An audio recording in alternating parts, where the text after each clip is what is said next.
Sayang ang yaman mo. Ligaya, walang silbi ang pera mo kung wala kang hininga sa ilalim.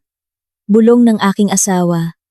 Sa aking tainga, bago niya mariing itinulak ang aking likod.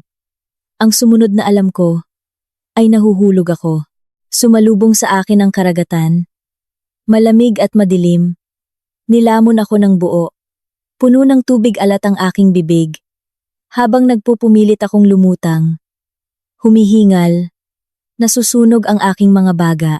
Nang tuluyan akong makalabas. Papalayo na ang yate. Ang ingay ng makina nito ay lumalakas sa bawat segundo. Nakita ko sila sa deck.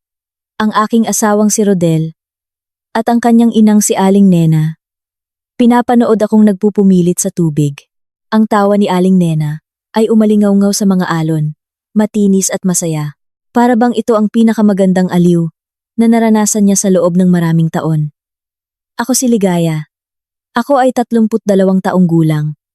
At ngayon ko lang napagtanto na tinangka akong patayin ng aking asawa. Napakalamig ng tubig. Hinihila ako ng aking mga damit mabigat at walang awa. Bawat padyak ko sa tubig ay tila sumisipa sa semento. Hindi ako makapaniwala sa nangyari. Dapat ay nasa bakasyon kami. Isang nakaka-relax na biyahe. Upang ipagdiwang ang aming 3 anibersaryo ng kasal. Iminungkahi ni Rodel na isama namin ang kanyang ina. Sabi niya, ay nalulungkot daw ito mula nang yumao ang kanyang ama. Ayoko siyang nandoon, ngunit sumang-ayon ako. Dahil akala ko ay magpapasaya ito sa kanya. Marami akong inakala tungkol kay Rodel na nagkamali. Palayo ng palayo ang yate sa malayo. Hindi na sila babalik. Iyon ay malinaw. Sumasakit ang aking mga braso. Habang nagpapalutang-lutang ako sa tubig, sinusubukang manatili. Sinusubukang mag-isip. Ang baybayin ng Batangas ay nasa likod ko. Ngunit hindi ko ito makita. Walang hangganang karagatan sa lahat ng direksyon. Ang takot ay sumakal sa aking lalamunan. Nagbabanta na hilahin ako pababa nang mas mabilis kaysa sa magagawa ng tubig. Ako ay isang biotechnology entrepreneur. Binuo ko ang aking kumpanya mula sa wala. Ginawa itong isang imperyo na nagkakahalaga ng 2.5 bilyong piso. Hinarap ko ang mga hostile takeover, patent war, at mga investor na nag-iisip na ang isang babae ay hindi makapagpapatakbo ng isang pharmaceutical company. Hinarap ko ang mga boardroom na puno ng mga lalaki na gustong makita akong mabigo. Ngunit wala sa mga iyon ang nakahanda sa akin para sa sandaling ito. Mag-isa sa karagatan. Pinabayaan ng lalaking pinagkatiwalaan ko ng lahat. Kami ni Rodel ay nagkakilala 5 taon na, ang nakakaraan sa isang medical conference sa Maynila. Siya ay charming, maalaga, nagtatrabaho bilang consultant para sa mga healthcare startup. Sinabi niya ang lahat ng tamang bagay. Pinatawa niya ako, nang ang stress sa pagpapatakbo ng aking kumpanya ay tila labis. Mukha siyang iba sa mga oportunista, na karaniwang pumapaligid sa mga matagumpay na kababaihan, na naghahanap ng madaling paraan. Nagkamali ako tungkol doon. Ang kanyang inang si Aling Nena ay hindi kailanman nagkagusto sa akin. Mula sa sandaling nagkakilala kami, nilinaw niya na hindi ako sapat para sa kanyang mahalagang anak.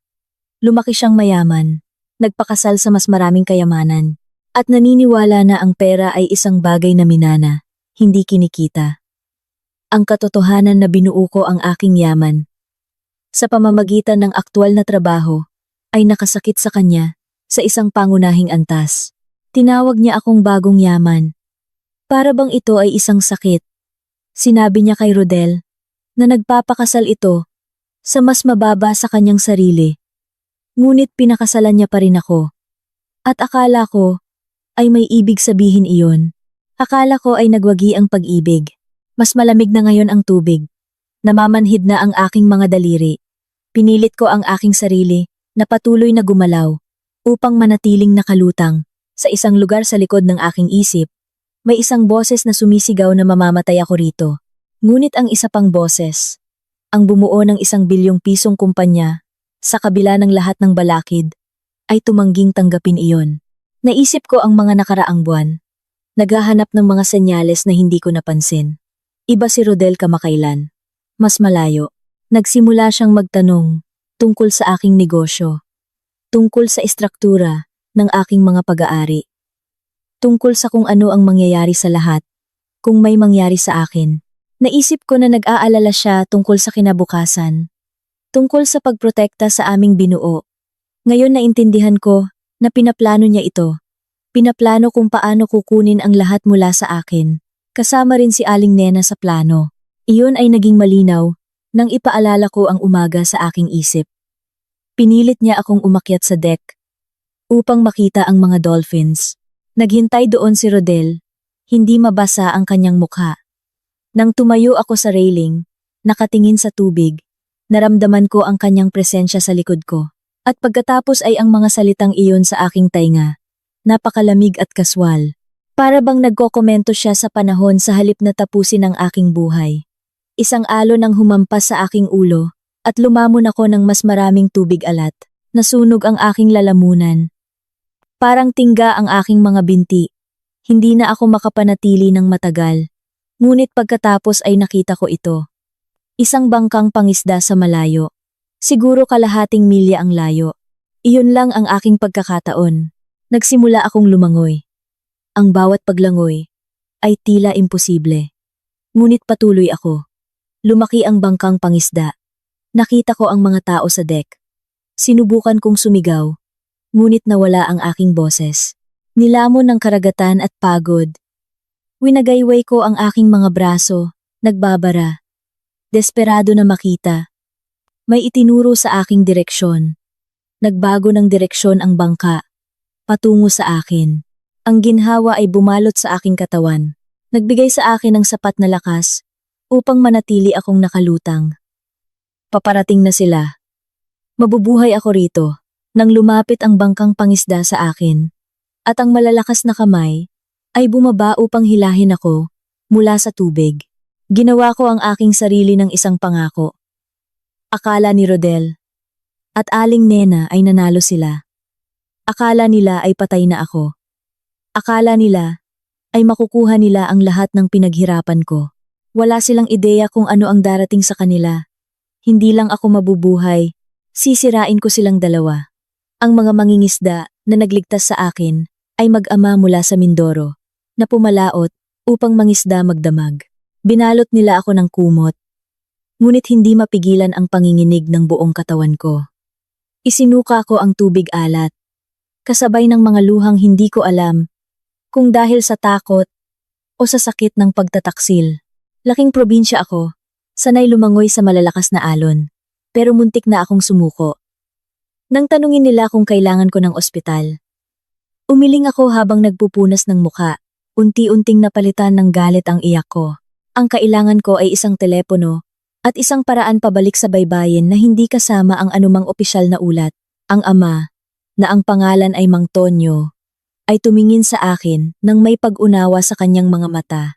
Nakita na niya ang sapat sa kanyang 60 taon upang makilala kung sino ang ayaw ng mga tanong. May tinatakbuhan ka ba? Tanong niya ng tahimik, habang ang kanyang anak ay nagmamaneho ng bangka pabalik sa baybayin. Tinatakbuhan ko. Patungo sa isang bagay. Tama ko. Paghihiganti. Tumango siya, na para bang may saysay iyon. Siguro nga, pinahiram ako ng kanyang anak ng kanyang cellphone. At tumawag ako ng 3. Ang una ay sa aking head of security. Isang dating pulis na si Ginang Liza, nakasama ng aking kumpanya mula pa sa simula. Ang pangalawa ay sa aking abogado. Isang matalas na abogadong si Attorney Ricardo, na dalubhasa sa uri ng legal na labanan na aking sasabakin.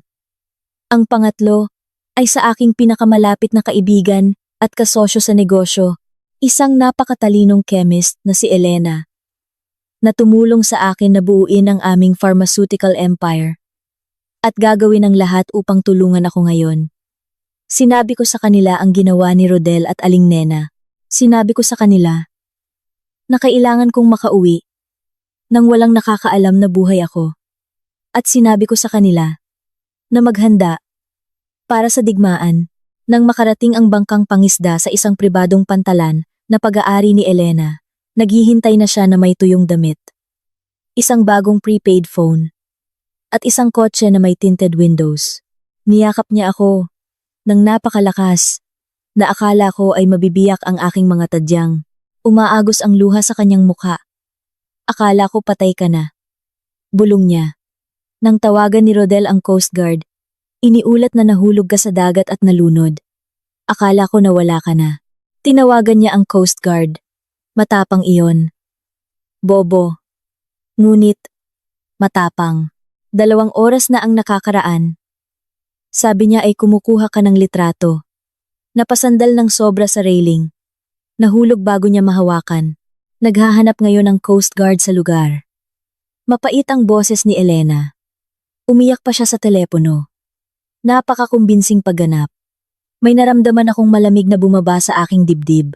Naglalaro na si Rodel bilang nagdadalamhating balo, na nangangahulugang mabilis siyang kumilos upang masiguro ang aking mga ari-arian bago pa man may magtanong. Sa ilalim ng aming prenuptial agreement, na pinilit kong ipatupad sa kabila ng kanyang mga protesta, hindi siya direktang magmamana, ngunit kung ako ay mamamatay, ang aking mga shares sa kumpanya ay mapipigilan sa probate, at bilang aking balo, magkakaroon siya ng malaking impluensya sa interim management. Sapat upang magwaldas. Sapat upang sirain ang aking binuo. Sapat upang magpayaman sa sarili niya at sa kanyang ina bago pa man may makahuli. Ngunit narito ang hindi alam ni Rodel. Na-update ko ang aking mga dokumento sa ari-arian. 6 na buwan na ang nakakaraan. Isang kumpol ng hinala tungkol sa kanyang biglaang interes sa aking pananalapi ang nagtulak sa akin na gumawa ng mga pag-iingat. Ngayon, kung ako ay mamamatay, lahat ng bagay ay ipiit sa isang mahigpit na corporate trust fund na kontrolado ni Ginang Liza at Attorney Ricardo, na may kasamang si Elena bilang backup executor. Hindi makakakita si Rodel ng isang kasing. Malalim siyang iimbestigahan bago makatanggap ng anuman. Hindi ko sinabi sa kanya ang tungkol sa mga pagbabago dahil umaasa pa rin ako na nagkamali ako tungkol sa kanya. Hindi ako nagkamali, hindi ko lang napagtanto kung gaano kalayo ang kanyang kayang gawin. Si Elena ang nagmaneho sa akin, sa isang ligtas na bahay, na inilaan niya para sa mga ganitong uri ng emergency. Bawat matagumpay na negosyante sa isang mapanganib na industriya ay may mga contingency plan para sa corporate espionage, hostile takeover, at personal na banta. Hindi ko lang naisip na magtatago ako sa sarili kong asawa. Sa loob ng safe house, naghihintay si Ginang Liza, kasama si Attorney Ricardo. Nagsimula na silang magtipon ng aming mga kailangan. Ipinakita ng security footage mula sa GPS tracker ng yate ang eksaktong ruta nito. Pinatay ni Rodel ang mga kamera ng yate bago kami umalis sa marina. Isa pang nakakapanakit na ebidensya. Ipinakita ng mga talaan ng telepono ang mga tawag sa pagitan ni Rodel at Aling Nena sa nakalipas na 3 buwan na tumugma ng perpekto sa timeline ng kanyang mga tanong tungkol sa aking ari-arian. Ngunit ang tunay na ginto ay nasa financial records na nakuha ni Ginang Liza. Ang aking security chief ay may access sa lahat. Bahagi ng kanyang trabaho na protektahan ako mula sa pagnanakaw ng korporasyon. Ang kanyang natuklasan ay nagpatindig ng balahibo sa aking katawan. Magnanakaw si Rodel sa akin ng mahigit 1 taon. Maliit na halaga sa simula. Maingat na itinago sa pamamagitan ng isang web ng mga shell company. Ngunit bumilis ang pagnanakaw sa mga nakaraang buwan. Kinuha niya ang halos 15 milyong piso mula sa iba't ibang account. Laging nananatiling mas mababa sa threshold na magti-trigger ng automatikong audit. Matagal na niyang pinaplano ito. Malungkot na sabi ni Attorney Ricardo. Ikinakalat ang mga printout sa mesa.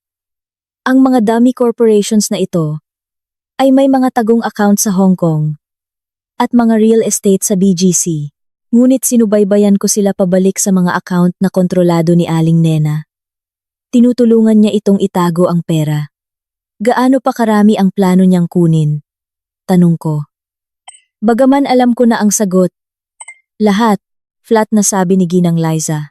Nagtatag siya ng isang scheme upang i-liquidate ang iyong mga personal na pag-aari pagkatapos ng iyong kamatayan. Sa tamang peking dokumento at mga koneksyon panlipunan ni Aling Nena, Sa mundo ng pagbabangko, makakapaglipat siya ng bilyon-bilyong piso bago pa man may makapansin sa nangyayari. Aabuti ng maraming taon ng investigasyon.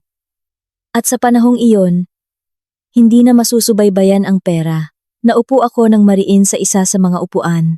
Ang buong bigat ng pagtataksil ay tumama sa akin. Hindi ito isang krimen na dulot ng emosyon o isang sandali ng kahinaan. Nililigawan ako ni Rodel. Pinakasalan ako. Nagkunwari siyang mahal ako sa loob ng 5 taon. Lahat para lamang nakawan ako at iwan akong patay sa karagatan. At tinulungan siya ng kanyang ina sa bawat hakbang. Kinurot ni Elena ang aking balikat. Papabayaran natin ito sa kanila. Ano ang gusto mong gawin? Tiningnan ko ang ebidensya na nakakalat sa mesa. Ang GPS data na nagpapakita kung saan ako itinulak ni Rodel sa dagat. Ang mga financial records na nagpapatunay ng pagnanakaw. Ang mga call logs na nagpapakita ng sabuatan. Nasa akin ang lahat ng kailangan ko upang ipadala silang dalawa sa bilangguan sa loob ng mga dekada. Ngunit ang bilangguan ay masyadong malinis, masyadong simple. Gusto kong maramdaman nila ang naramdaman ko sa karagatan. Walang magawa at takot. Pinapanood ang lahat ng pinahahalagahan nila na nawawala habang wala silang magawa upang pigilan ito. Gusto kong umuwi. Tahimik kong sabi. Gusto kong nandoon pagpasok ni Rodel sa pinto. Ang bahay ko ay nasa 3,000 metro kwadrado sa Alabang. Isang modernong obra maestra ng salamin at bakal na tanaw ang bay. Ako mismo ang nagdisenyo nito. Bawat detalye perpekto. Bawat silid ay patunay ng aking mga nagawa. Nagustuhan ito ni Rodel nang lumipat kami pagkatapos ng kasal. Nagustuhan niya ang maraming bagay tungkol sa aking tagumpay noon. Ang bahay, ang mga kotse, ang pribadong jet, ang social status.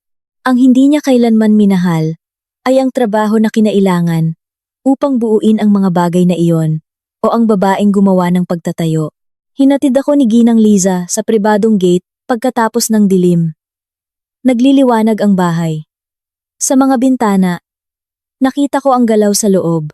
Umuwi na sina Rodel at Aling Nena. Malamang nagdiriwang. Malamang ginagastos na ang pera ko sa kanilang isipan. Pinaplano ang kanilang mayaman na kinabukasan. Ang pag-iisip ay nagpasimula sa akin ng ngiti, malamig at matalas. Sigurado ka ba rito? Tanong ni Ginang Liza habang nagpapark sa anino malapit sa guest house. Maaari nating hawakan ito sa pamamagitan ng legal na channel. Mas malinis na paraan. Walang magiging malinis sa gagawin natin. Sabi ko sa kanya.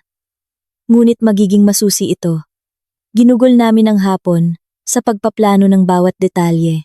Nag-file si Attorney Ricardo ng mga ex parte motion sa korte at agad nakipag-ugnayan sa Anti-Money Laundering Council upang i-freeze ang lahat ng bank account na nauugnay kay Rodel at Aling Nena kasama ang mga shell company.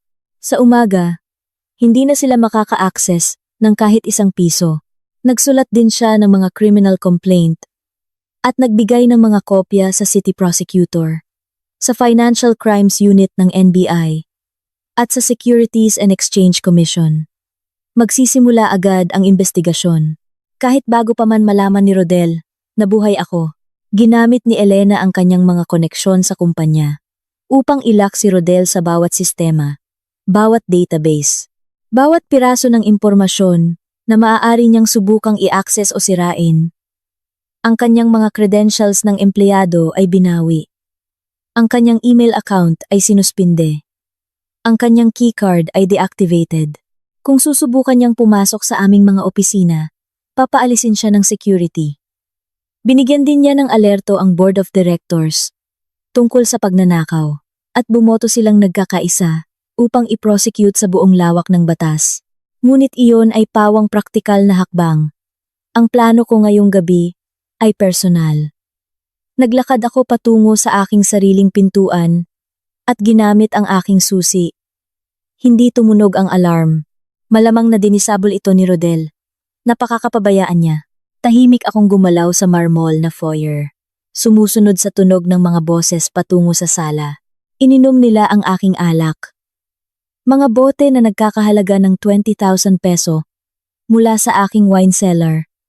Nag-toast sa isa't isa gamit ang mga kristal na baso para kay Ligaya. Sabi ni Rodel, itinaas ang baso ng may ngiti. Nawais siya ay magpahinga sa kapayapaan at kamangmangan. Tumawa si Aling Nena. Iyon ding matinis na tunog na narinig ko mula sa yate. Hindi pa rin ako makapaniwala na ginawa mo talaga.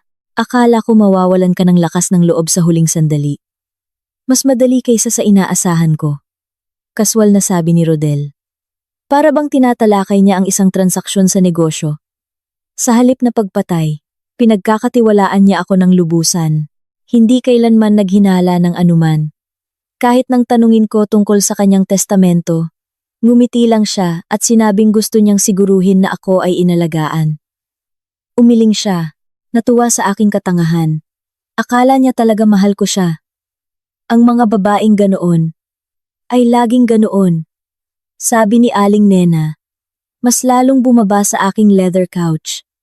Ginagawa nila ang kanilang mga yaman.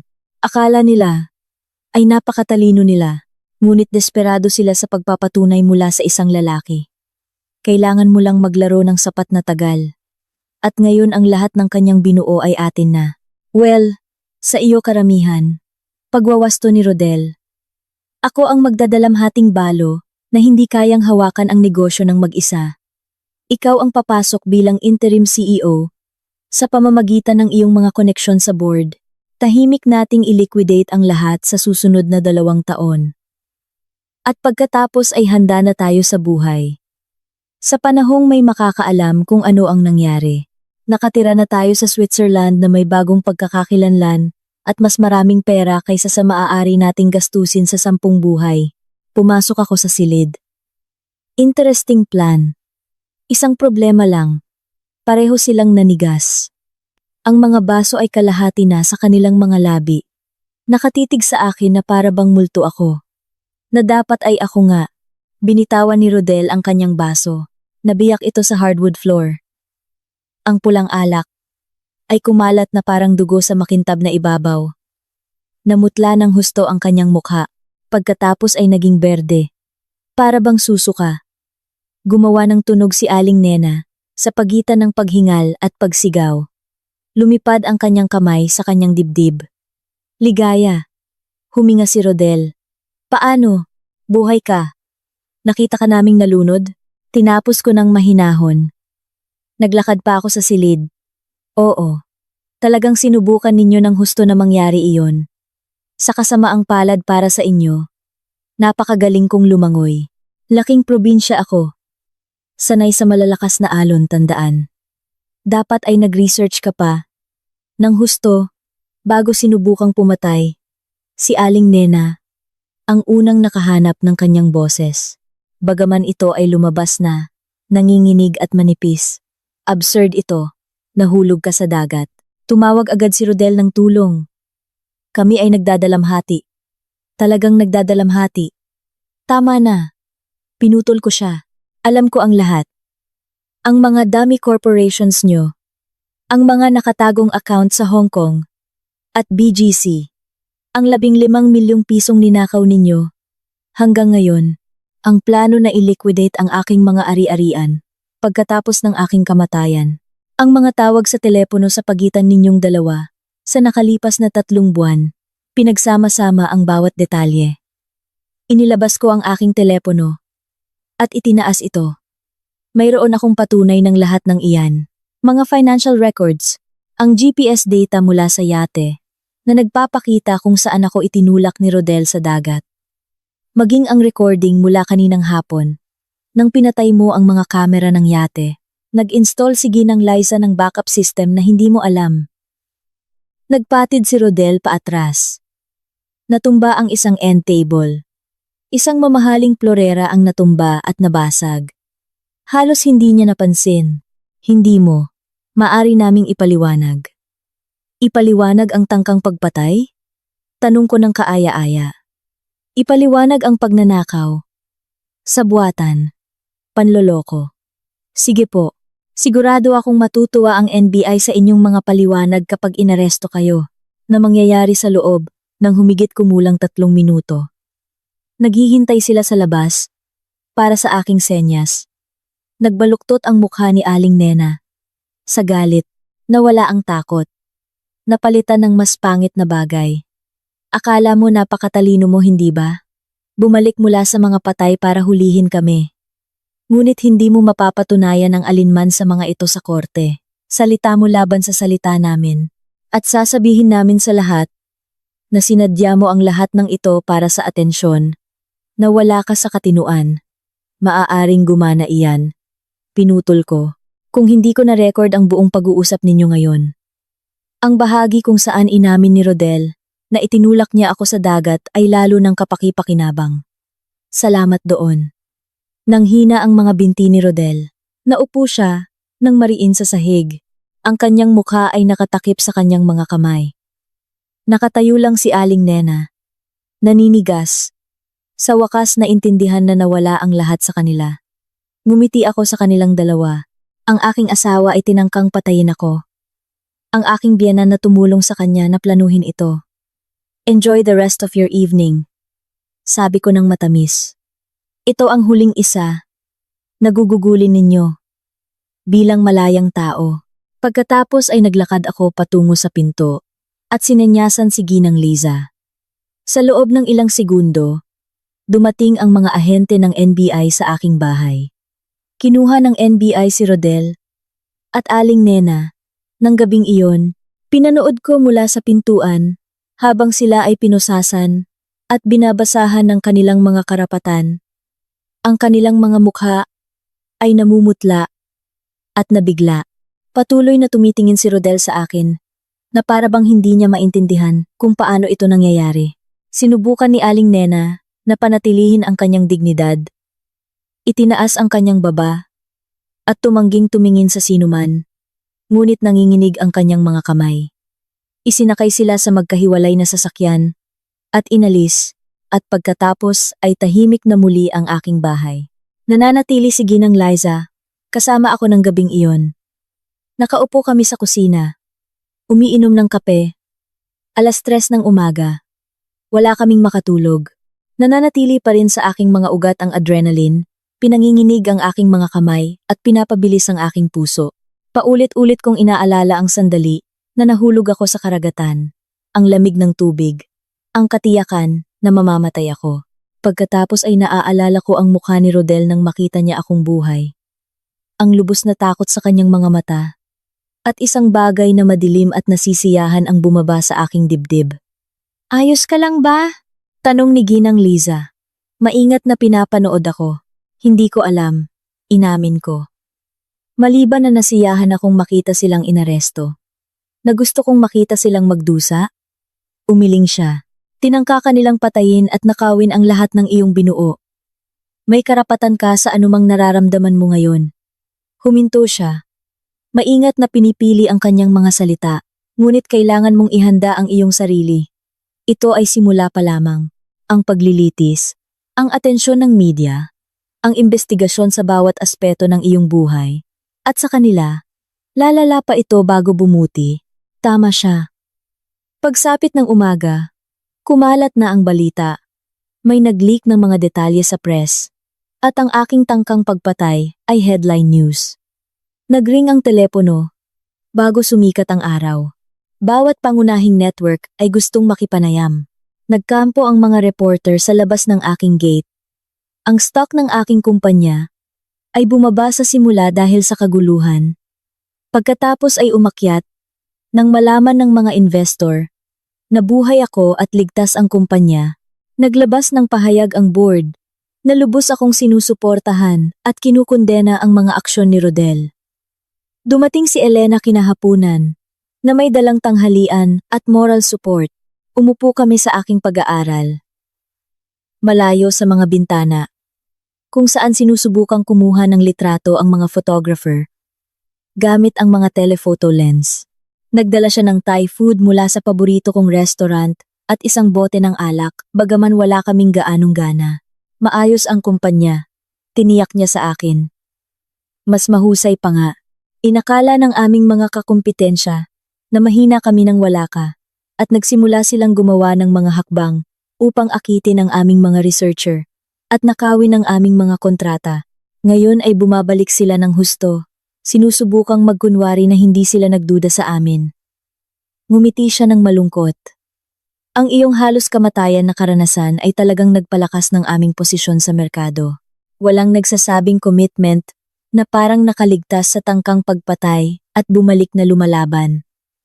Tumawa ako. Bagaman tunog ito walang laman. Masaya akong ang aking trauma ay maganda para sa negosyo. Hindi iyon ang ibig kong sabihin. Lumambot ang ekspresyon ni Elena. Sinasabi ko lang na hindi mo kailangang mag-alala tungkol sa kumpanya. Hawak namin ang lahat. Gumugol ka ng anumang oras na kailangan mo. Ngunit ayoko ng oras. Gusto kong magtrabaho. Upang tumuon sa ibang bagay. Maliban sa katotohanan na sinubukan akong patayin ng aking asawa. Gusto kong maramdaman muli ang normal. Bagaman pinaghihinalaan ko na, ang normal ay isang bagay na hindi ko kailanman ganap na makakamit. Paano ka babalik sa normal na buhay pagkatapos matuklasan na ang taong pinakamamahal mo sa mundo ay pinaplano ang iyong pagpatay?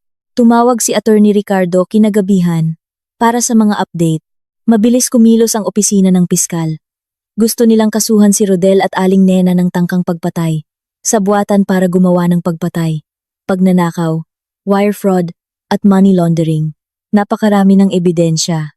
Ang kanilang mga abogado ay nag-aalok na ng plea bargaining. Walang deal, agad kong sabi. Gusto kong harapin nila ang paglilitis para sa lahat ng kanilang ginawa. Ligaya. Pag-isipan mo itong mabuti. Ang isang paglilitis ay nangangahulugang mga buwan ng iyong buhay, nagugugulin sa mga proseso ng korte. Nangangahulugan ito ng pagpapatotoo, ng detalyado tungkol sa iyong relasyon kay Rodel, pagkakaroon ng bawat aspeto ng iyong kasal na sinusuri sa publiko. Ang kanilang mga defense attorney ay aatakehin ang iyong kredibilidad, magmumungkahi na nagsisinungaling ka o nagpapalaki. Susubukan nilang ipinta ka bilang isang kontrolado, paranoid na negosyante na nagtulak kay Rodel sa desperasyon. Hindi ito magiging kaaya-aya. Wala akong pakialam. Matatag kong sabi. Tinangka nila akong patayin, Attorney Ricardo. Pinlano nila ito sa loob ng maraming buwan. Ninakaw ang milyon-milyon. At kinuha ang lahat, kung namatay talaga ako. Gusto kong marinig ng hurado ang eksaktong ginawa nila. Gusto kong nasa public record ito. Bumuntong hininga siya, ngunit hindi na nakipagtalo. Sige. Sasabihin ko sa piskalya na tinatanggihan namin ang anumang plea bargaining. Maghanda para sa paglala nito. Wala siyang ideya kung gaano ito lalala. Makalipas ang 2 araw, nakapagpiyansa si Aling Nena. Ikinatwiran ng kanyang mga abogado na siya ay matanda na.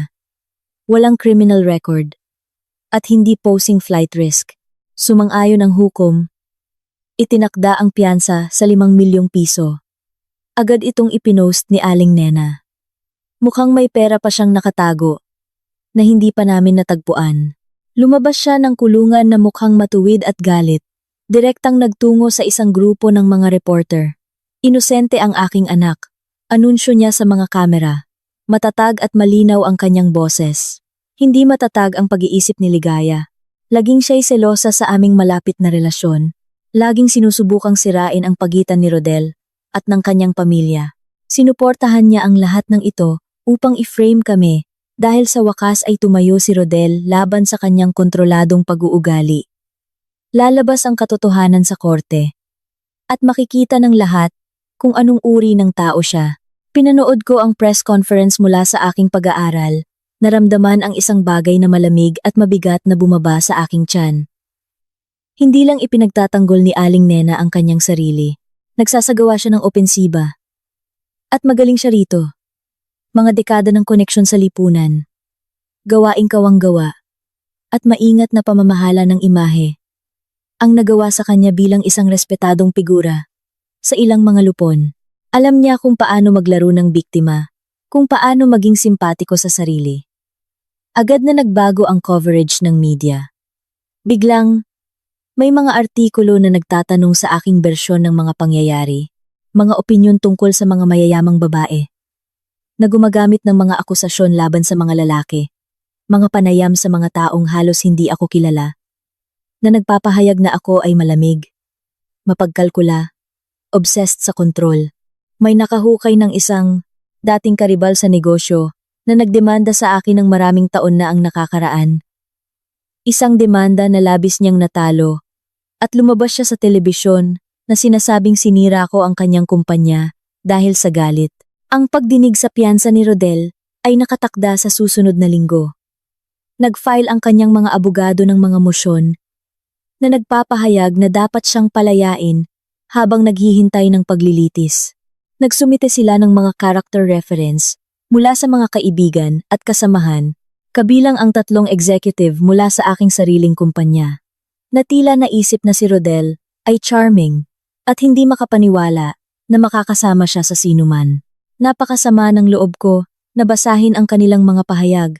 Alam na ipinagtatanggol nila ang isang taong literal na nagtulak sa akin sa karagatan upang mamatay. Tinawagan ko agad si Elena. Ang unang utos ko pagbalik, tanggalin ang 3 executive na iyon. Ayoko ng mga ahas sa sarili kong kumpanya. Sumagot si Elena. May matalim na ngiti sa kanyang boses. Naihanda ko na ang kanilang termination papers. Dinagdagan ni Ginang Liza ang seguridad sa paligid ng aking bahay at opisina. Nakatanggap siya ng mga mapaniniwalaang banta. Mga anonymous na mensahe na nagsasabing karapat-dapat ako sa nangyari. Na nagsisinungaling ako tungkol sa lahat, na dapat ay tapusin ng isang tao ang sinimulan ni Rodel. Ipinaabot ang mga banta sa NBI, ngunit wala silang ginawa upang mapagaan ang buhol ng pagkabalisa na nanirahan na sa aking dibdib. Si Aling Nena ang nagpapatupad nito, sabi ni Ginang Liza sa akin.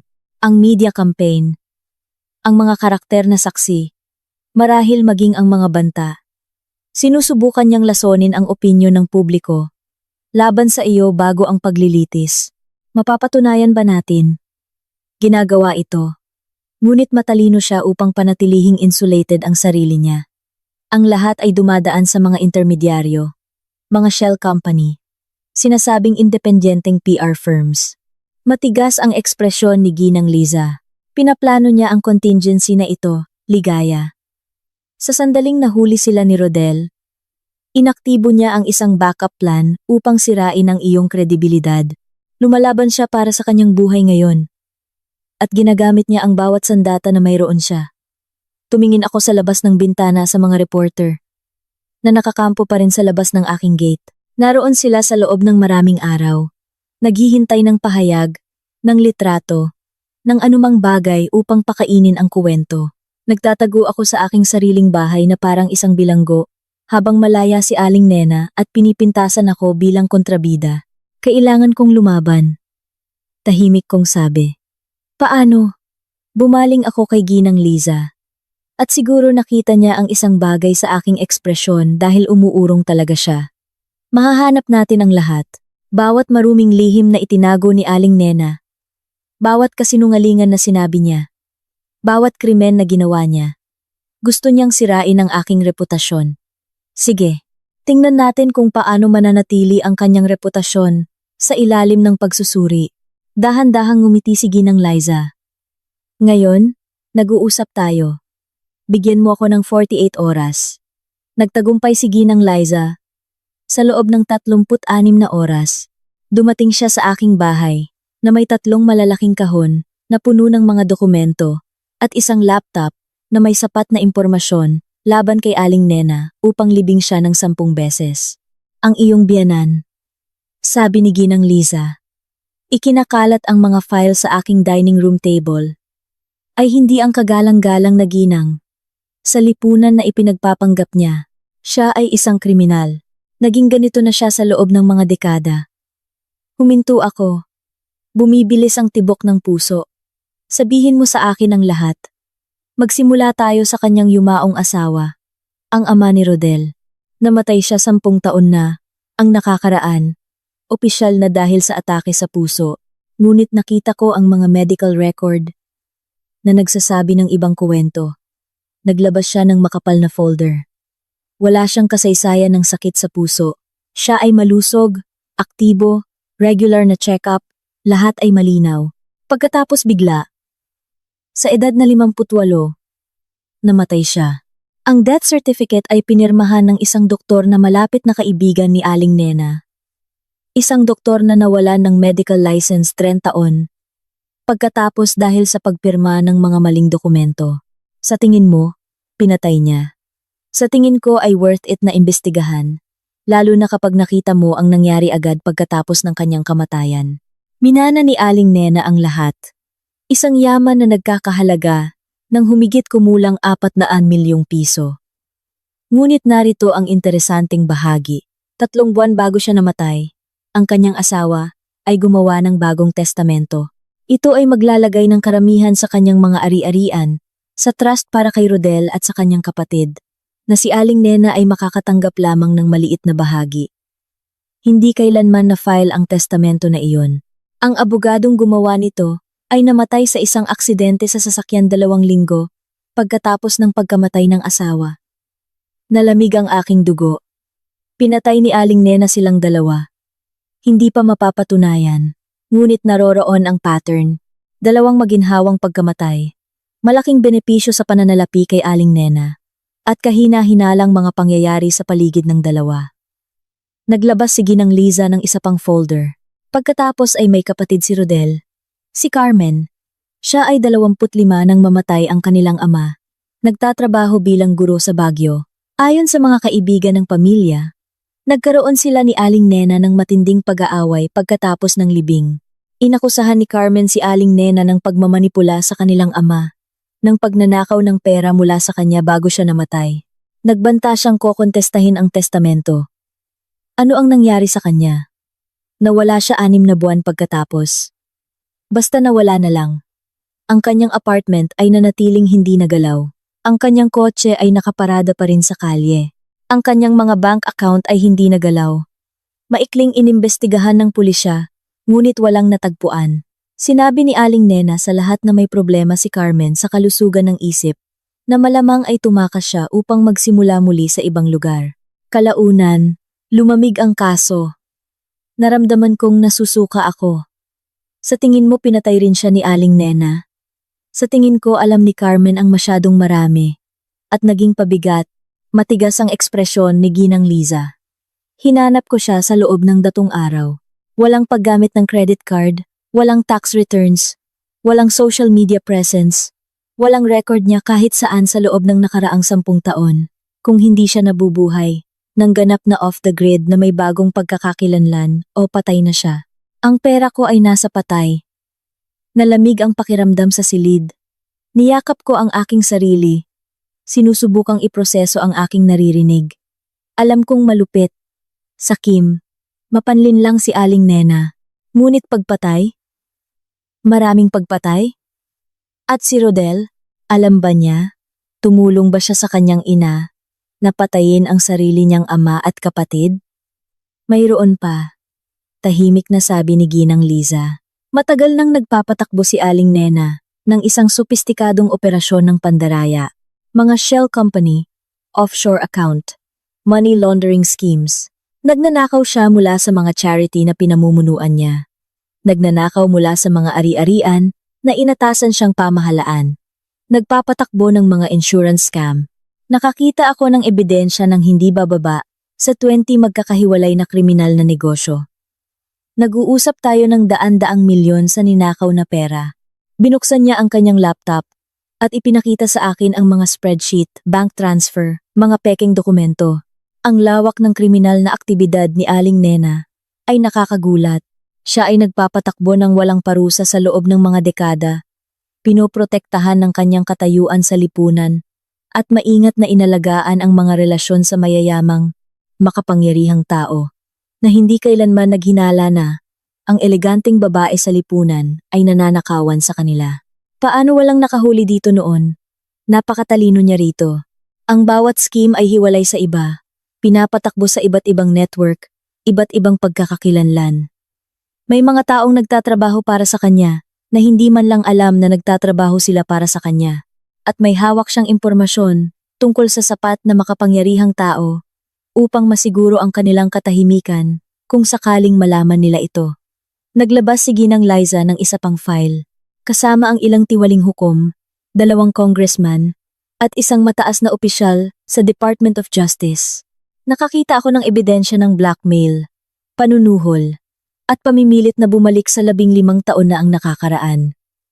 Tiningnan ko ang ebidensya na nakakalat sa aking mesa. Hindi na lang ito tungkol sa aking tangkang pagpatay. Ito ay isang malawakang kriminal na sabwatan na nagpapatakbo sa plain sight sa loob ng mga dekada. Sinira ni Aling Nena ang mga buhay. Ninakaw ang mga kayamanan. Posibleng gumawa ng maraming pagpatay at nakalusot siya sa lahat ng ito dahil alam niya kung paano manipulahin ang sistema at ang mga taong nagpapatakbo nito. Kailangan nating dalhin ito sa NBI, sabi ko.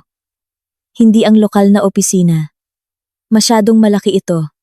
Kailangan natin ng isang tao na makapag-imbestiga ng walang pagkagambala mula sa mga koneksyon ni Aling Nena. Tumango si Ginang Liza. Nakausap ko na ang isang contact sa White Collar Crime Division ng NBI sa Maynila. Malinis siya, hindi matatalo. May reputasyon sa pagpapabagsak ng mga makapangyarihang kriminal. Interesado siya. Ngunit kailangan niya ng higit pa sa kung ano ang mayroon tayo. Kailangan natin ng isang tao sa loob ng operasyon ni Aling Nena upang magpatotoo. Isang tao na makapagpapatunay sa mga dokumentong ito at makapagpapaliwanag kung paano gumana ang mga scheme. Sino? Si Rodel. Simpleng sabi ni Ginang Liza. Matagal na niyang tinutulungan ang kanyang ina. Alam niya kung nasaan ang lahat ng bangkay, literal at figuratibong, kung kaya natin siyang paalisin. Kuhanin siyang magpatotoo laban kay Aling Nena kapalit ng pinababang sentensya. Mapapabagsak natin siya. May naramdaman akong bumaluktot sa aking dibdib. Tinangka akong patayin ni Rodel.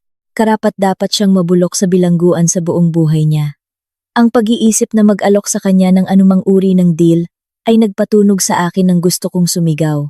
Ngunit kung ito ay nangangahulugang sisirain si Aling Nena, ilalantad ang lahat ng kanyang ginawa, magdadala ng katarungan para kay Carmen, at sa lahat ng kanyang iba pang biktima, mag-set up ng meeting sa kanyang abogado.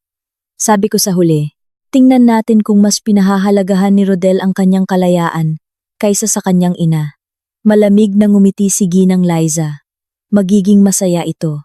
Ang pagpupulong ay nangyari sa araw pagkatapos sa opisina ni Attorney Ricardo, ang abogado ni Rodel.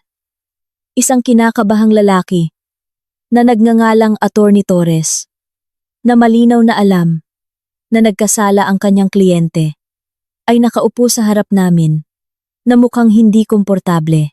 Inilatag ni Attorney Ricardo ang aming proposal. Si Rodel ay magbibigay ng detalyadong patotoo tungkol sa mga kriminal na operasyon ni Aling Nena. Tutulungan ang NBI na magtayo ng mga kaso laban sa kanyang mga kasabwat at ganap na makikipagtulungan sa investigasyon sa pagkamatay ng kanyang ama at pagkawala ng kanyang kapatid. Bilang kapalit, irerekomenda namin ang pinababang sentensya sa kaso ng tangkang pagpatay, 15 taon sa halip na buhay, na may posibilidad ng parol. Kinausap ni Attorney Torres si Rodel sa loob ng 1 oras sa isang conference room. Naghintay ako sa opisina ni Attorney Ricardo, umiinom ng kape at sinusubukang huwag pansinin ang buhol sa aking tiyan. Ayoko na makakuha si Rodel ng anumang uri ng deal. Gusto kong magdusa siya. Ngunit tama si Ginang Liza. Kung walang tao sa loob ng organisasyon ni Aling Nena, maaaring hindi namin kailanman mapatunayan ang lahat ng kanyang ginawa. Masyado siyang magaling sa pagtatago ng kanyang mga bakas. Sa wakas, bumalik si Attorney Torres. Sumasang-ayon si Rodel sa iyong mga tuntunin. Magpapatotoo siya laban sa kanyang ina at magbibigay ng anumang ebidensya na kailangan mo. Ngunit mayroon siyang isang karagdagang kondisyon. Anong kondisyon? Matatalim na tanong ni Attorney Ricardo. Gusto niyang makausap si Ligaya. Mag-isa. 5 minuto lang. Naramdaman kong naghigpit ang aking mga kamay sa kamao. Hinding-hindi. Hindi ito negotiable, sabi ni Attorney Torres.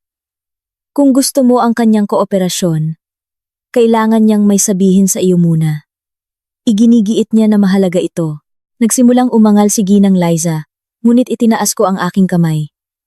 Sige, 5 minuto. Ngunit mananatili ka sa silid sa buong oras, Ginang Liza. At kung susubukan niya ang anuman, may permiso kang patumbahin siya. Ngumiti siya ng malungkot.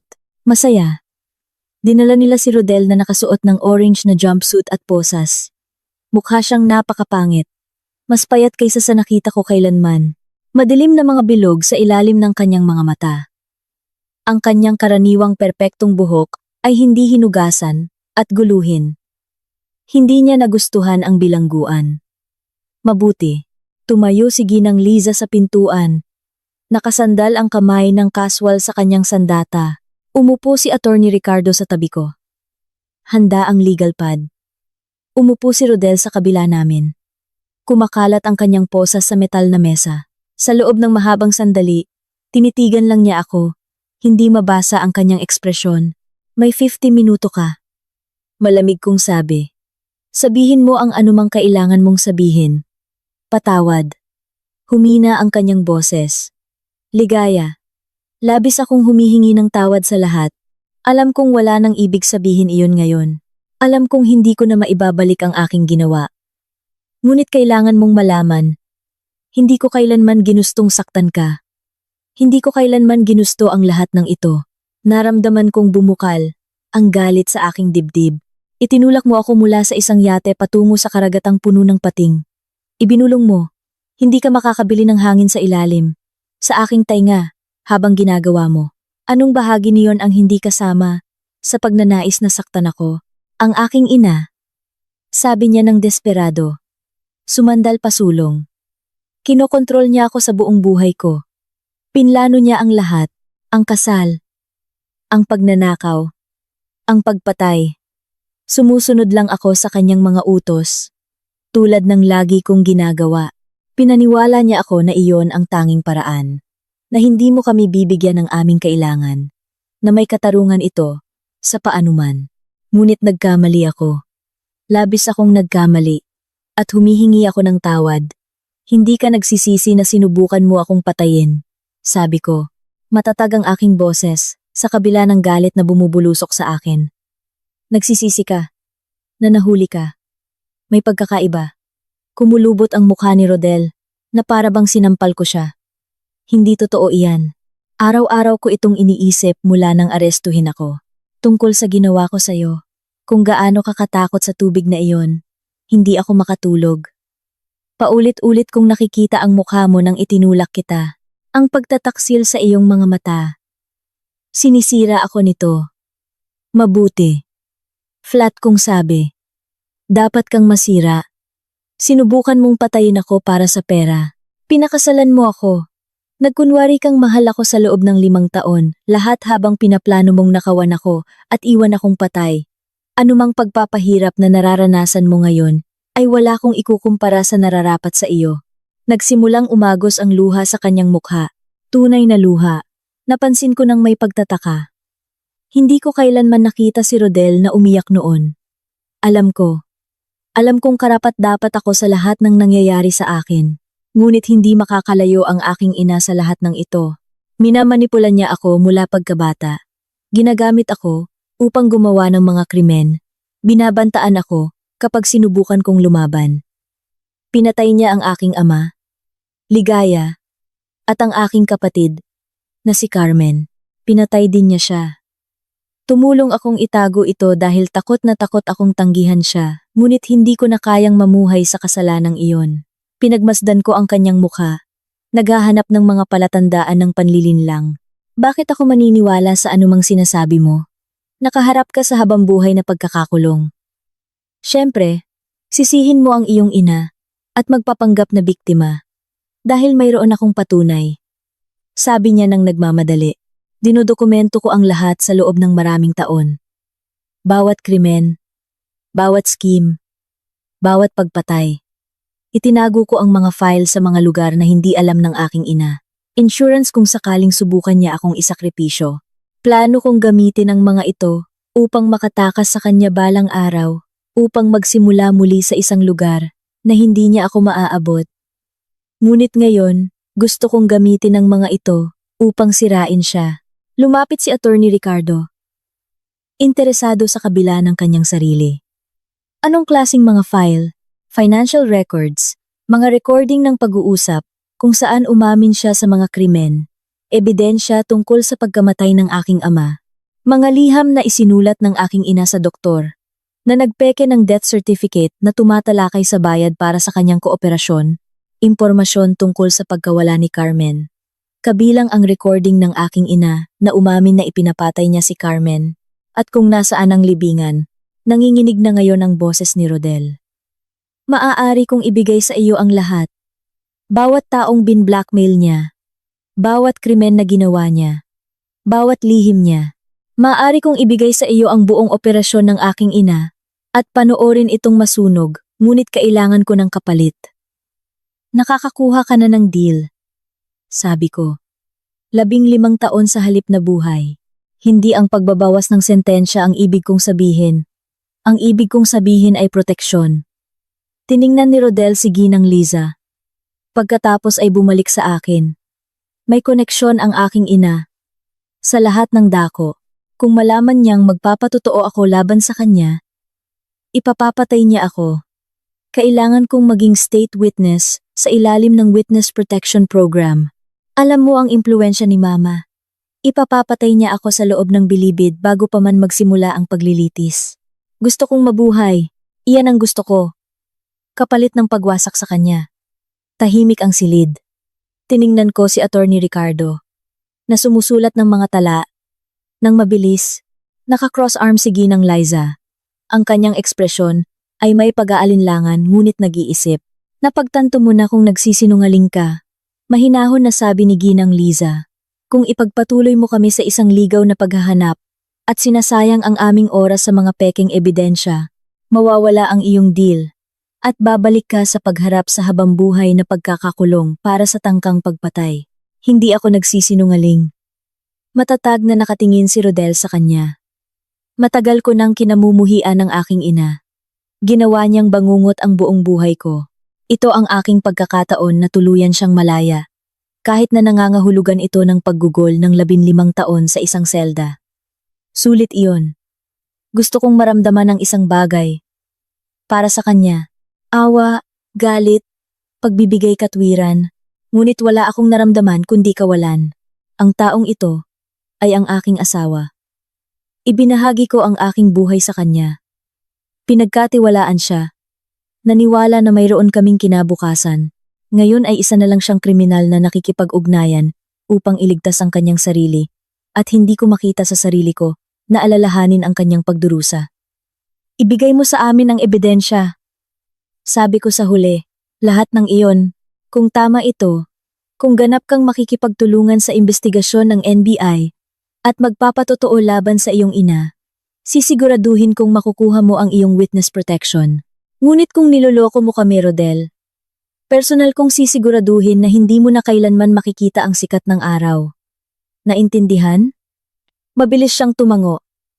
Naintindihan. Salamat, Ligaya. Salamat sa... Wag, pinutol ko siya. Wag kang magpasalamat sa akin. Wag kang humingi ng tawad muli.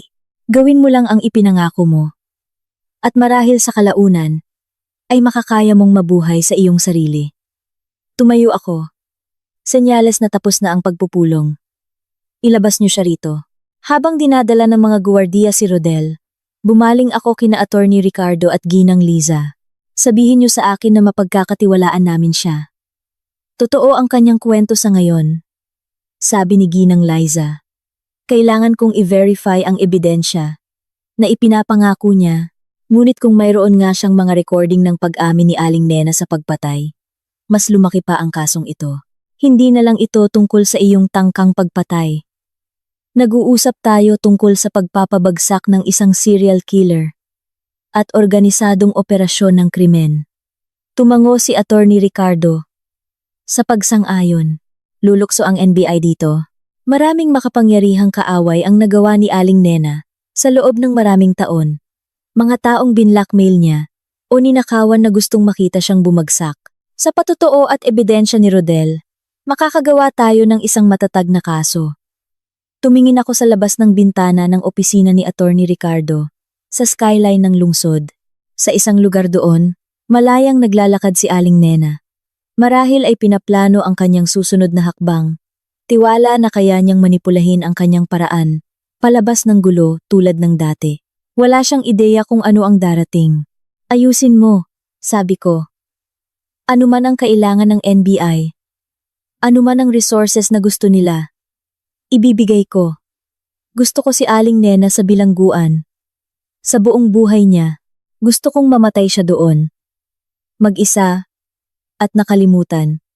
Na clear throat. Alam ng lahat kung anong klaseng halimaw siya. Ngumiti si Ginang Liza. Maaaring ayusin iyan. Pagkalipas ng 2 linggo, inaresto ng NBI si Aling Nena sa isang charity gala.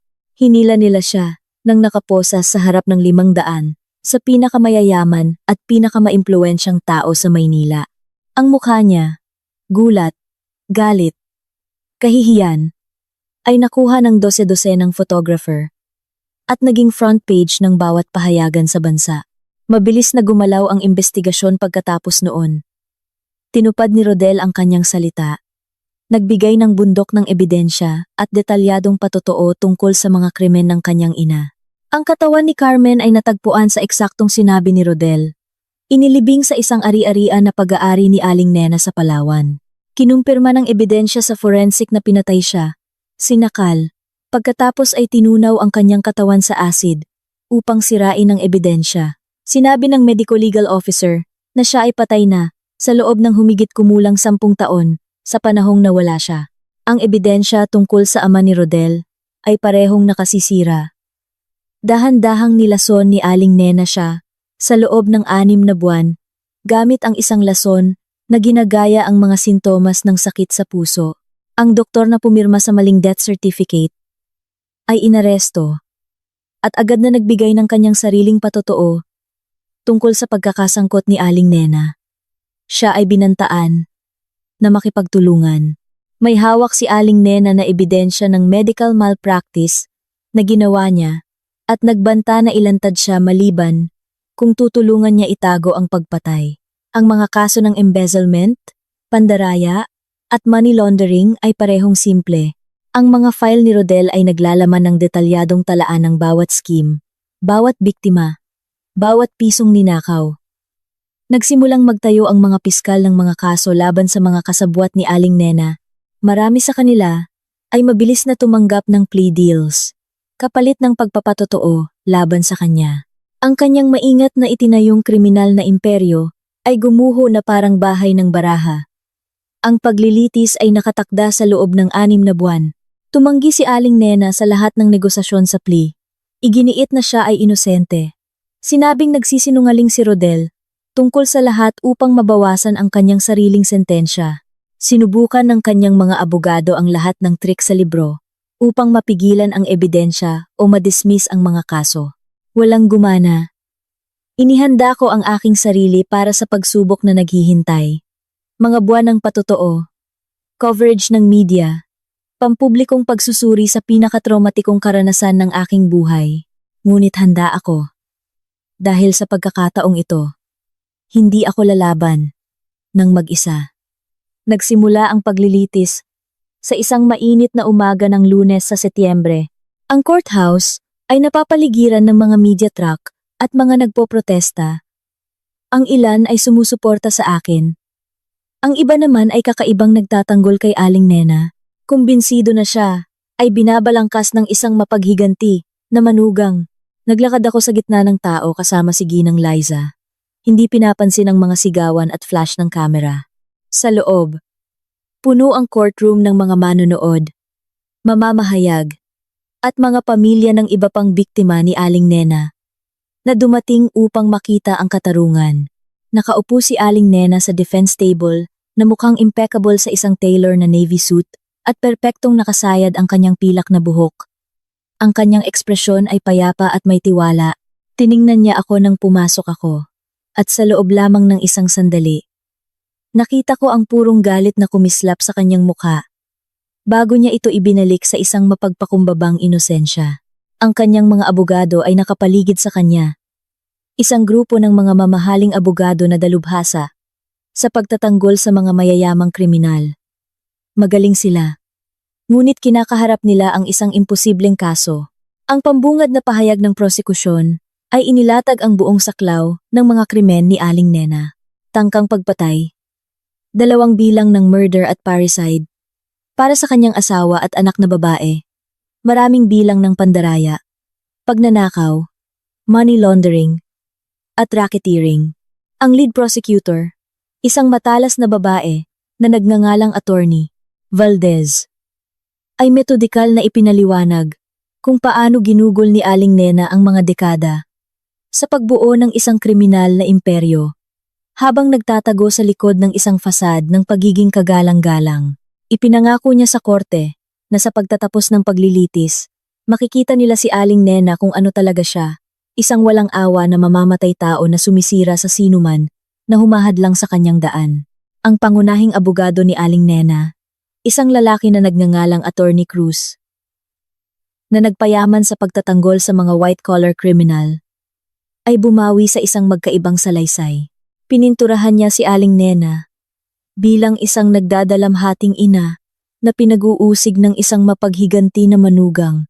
Ikinatuwiran niya na inorchestrate ko ang buong prosekusyon na ito dahil sa galit na ang patotoo ni Rodel ay pinilit at hindi mapagkakatiwalaan, na ang ebidensya ay circumstantial sa pinakamahusay.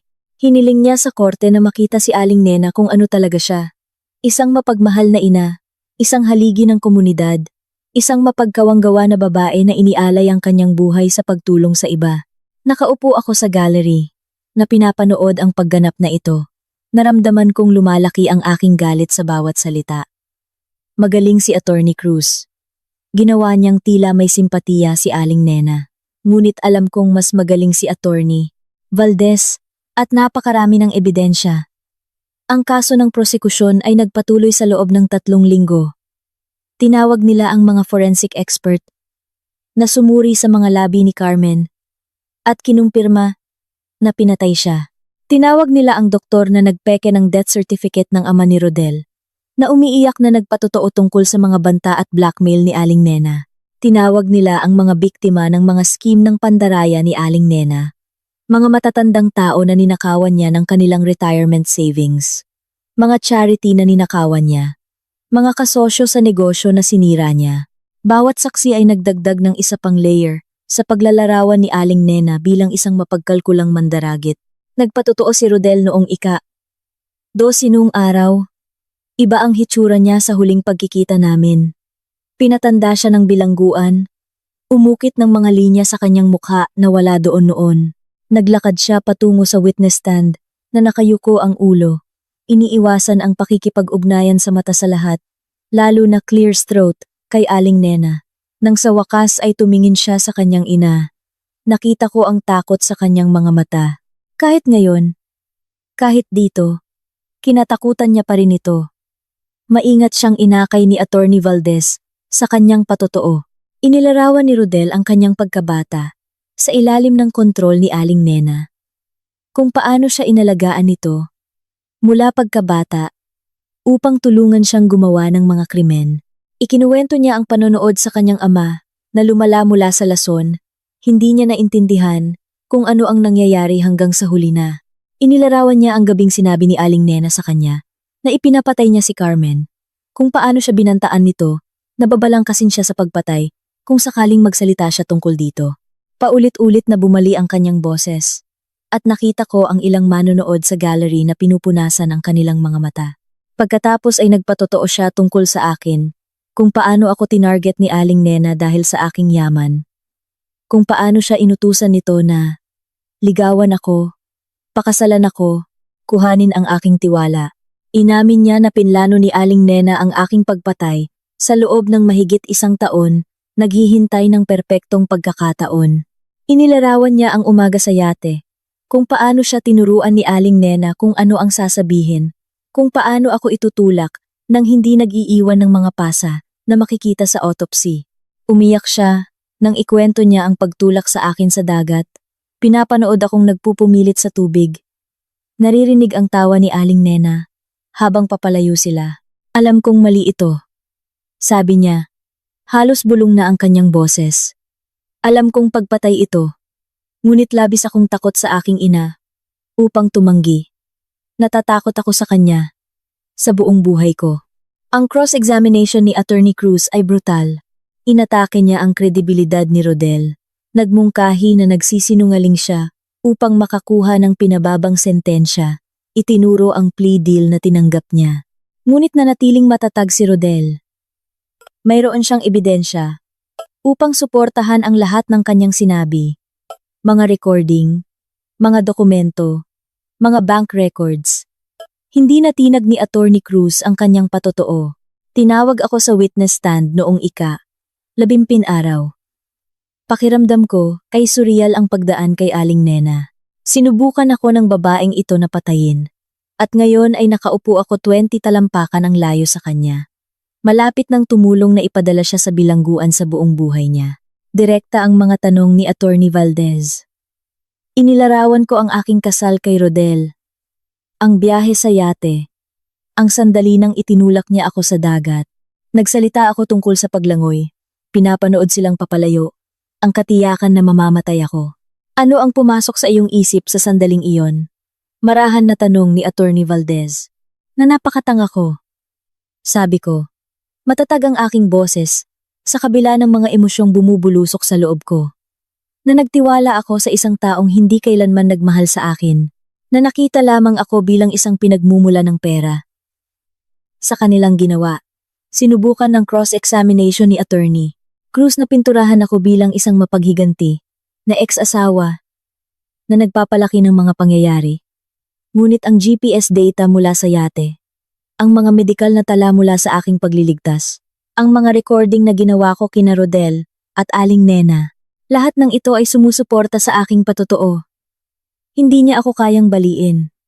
Nagtapos ang kaso ng prosekusyon pagkatapos ng 3 linggo.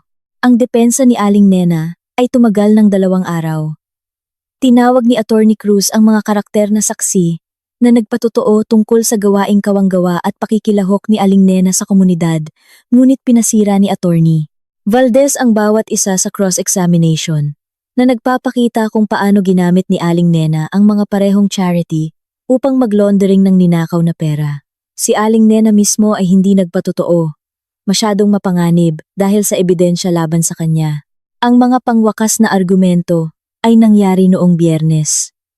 Malakas at malinaw ang kay Attorney Valdez. Inakay ang korte sa bawat piraso ng ebidensya. Bawat krimen, bawat biktima.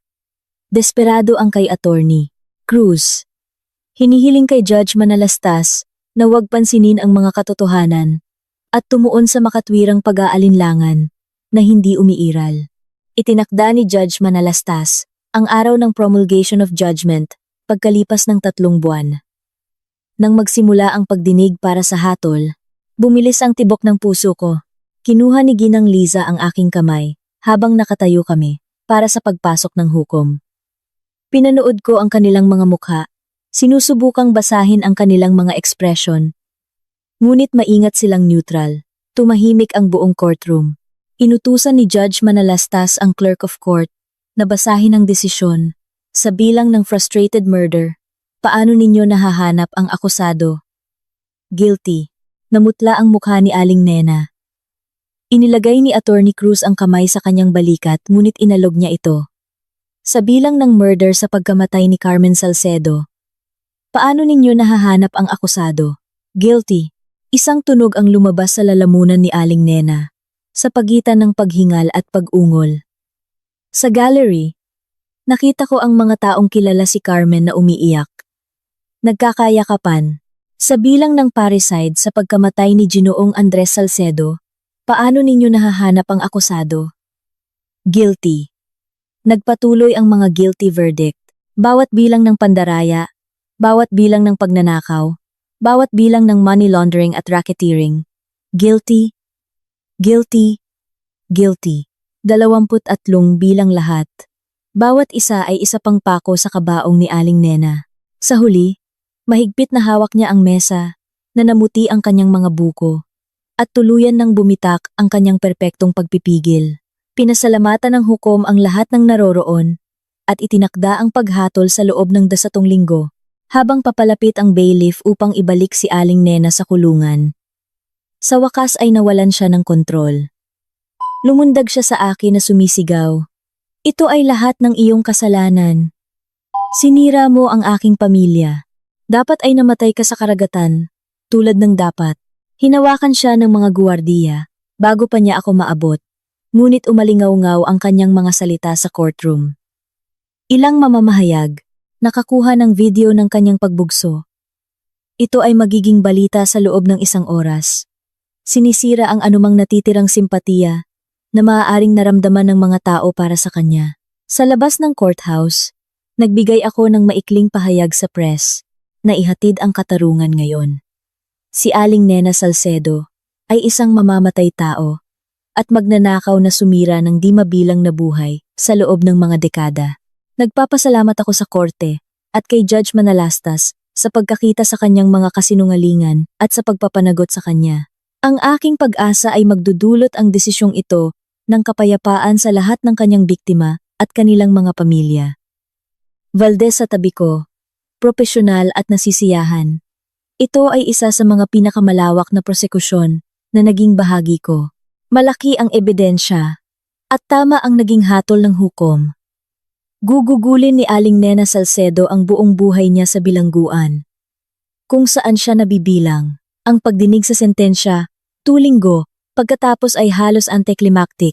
Ang hukom, isang istriktong babae na nagngangalang Judge Manalastas, na namuno sa paglilitis, nang may matatag na kahusayan, ay nakinig sa mga pahayag ng biktima sa loob ng 3 oras. Ang mga pamilya ng mga taong niloko ni Aling Nena ay nagsalita tungkol sa pagkawala ng kanilang ipon sa buhay. Ang dating mga kasamahan ni Carmen ay nagsalita tungkol sa promising na batang guro na pinutol ang buhay. Nagbigay ako ng sarili kong pahayag, inilarawan ang takot ng pagtulak sa karagatan at ang pagtataksil ng pagtuklas sa tunay na intensyon ng aking asawa. Nanatiling tahimik si Aling Nena sa buong oras. Ang kanyang mukha ay isang maskara ng kontroladong galit. Nang sa wakas ay tinanong ng hukom kung may sasabihin pa siya bago ang paghatol. Tumayo siya at nagsalita sa courtroom. Ginugol ko ang buong buhay ko sa pagbuo ng isang makabuluhang bagay, sa paglikha ng isang legacy, sa pagsuporta sa aking pamilya. Lahat ng ginawa ko ay para protektahan ang aking anak at siguruhin ang aming kinabukasan. Hindi ako hihingi ng tawad sa pagiging matapang na babae sa isang mundo na nagpaparusa sa katapangan. Iba ang pagkakakilala sa akin kaysa sa korte ngayon. Ito ay isang nakakagulat na pagpapakita ng narcissism at delusion. Maging ang kanyang sariling mga abogado ay mukhang hindi komportable. Hindi nagbago ang ekspresyon ng hukom. Aling Nena Salcedo, ikaw ay nahatulan ng 23 magkakahiwalay na krimen, kabilang ang murder at parricide. Wala kang ipinakitang pagsisisi. Walang pag-unawa sa sakit na iyong idinulot. Walang pagkilala na mali ang iyong mga aksyon. Ikaw ay isang panganib sa lipunan at mananatili kang ganoon sa buong buhay mo. Malamig na parang yelo ang boses ni Judge Manalastas. Sa mga kaso lamang ng pagpatay, hinahatulan kita ng 2 magkasunod na reclusion perpetua na walang pabor ng parol. Ang mga karagdagang sentensya sa mga kaso ng pandaraya at embezzlement ay sabay-sabay na isasagawa. Mamamatay ka sa bilangguan. At iyan ay mas awa kaysa sa ipinakita mo sa iyong mga biktima. Umalog si Aling Nena sa kanyang mga paa. Sa unang pagkakataon mula nang arestuhin siya, mukha siyang matanda, mahina at talunan. Dinala siya ng mga guwardiya na nakaposas. Hindi siya lumingon. Ang paghatol kay Rodel ay nangyari 1 buwan pagkatapos. Totoo sa plea agreement, nakatanggap siya ng 15 taon na may posibilidad ng parol pagkatapos magsilbi ng 10.